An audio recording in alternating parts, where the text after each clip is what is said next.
2014 में कांग्रेस को हराओ, 2024 में बीजेपी को हराओ, बस ऐसे ही हराओ।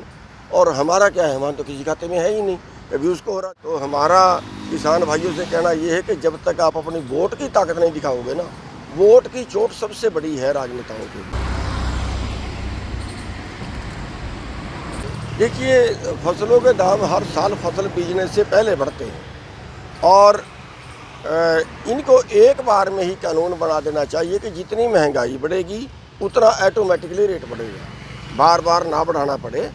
और इससे क्या होता है, जैसे अभी 5.5% के करीब रेट बढ़े हैं, लेकिन महंगाई जो है वो 7%, 8% हर साल बढ़ती है। तो इससे 2.5-3% का हम हर साल नीचे चले जाते हैं।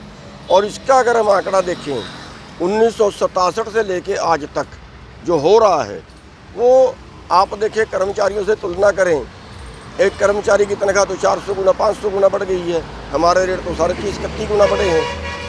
और अगर हम बाज़ार से तुलना करें, मान लिया हम अपनी फसल बेच के ईंट खरीदते थे, 1 क्विंटल गेहूं के बदले 1600 ईंट आती थी 1960 में। आज 1 क्विंटल गेहूं के बदले 300 ईंट ही आ पाएंगी।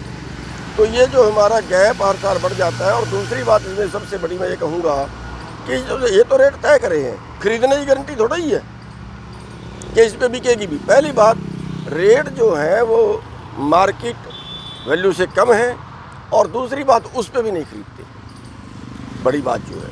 तो उस पर खरीदने की गारंटी भी साथ में देनी चाहिए। विधानसभा चुनावों को लेकर क्या तैयारी? देखिए, विधानसभा चुनावों में हमने अपनी पार्टी बनाई है और अभी उसके काम की शुरुआत करने वाले हैं। तो हमारा किसान भाइयों से कहना ये है कि जब तक आप अपनी वोट की ताकत नहीं दिखाओगे ना, वोट की चोट सबसे बड़ी है राजनेताओं के लिए। अभी हम क्या करते हैं, 2014 में कांग्रेस को हराओ, 2024 में बीजेपी को हराओ, बस ऐसे ही हराओ। और हमारा क्या है, हमारा तो किसी खाते में है ही नहीं, कभी उसको हरा दी।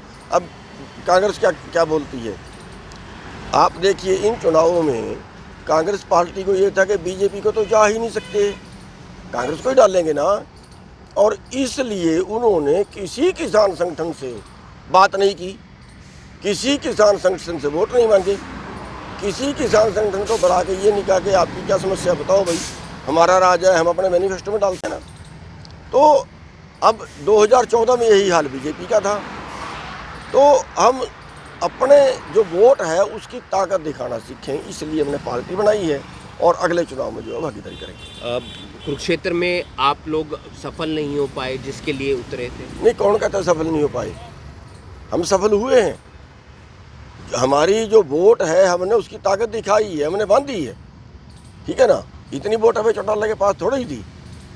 अब वो जो कांग्रेस वाले हैं जो वो चिल्ला रहे हैं कि हमें तो किसान यूनियन ने हरवा दिया, वो चिल्ला रहे हैं। अरे भाई, आपको हमारी बात सुननी चाहिए थी पहले, तब तो आप कहते थे हमें किसान यूनियन वालों की जरूरत ही नहीं है। क्या आप उन्हीं को हराने के लिए मैदान में आए थे? उन्हीं को हराने के लिए नहीं, हम एक वोट की ताकत दिखाने, उनसे तो हमारी कौन सा दुश्मनी थोड़ा ही थी, लेकिन एक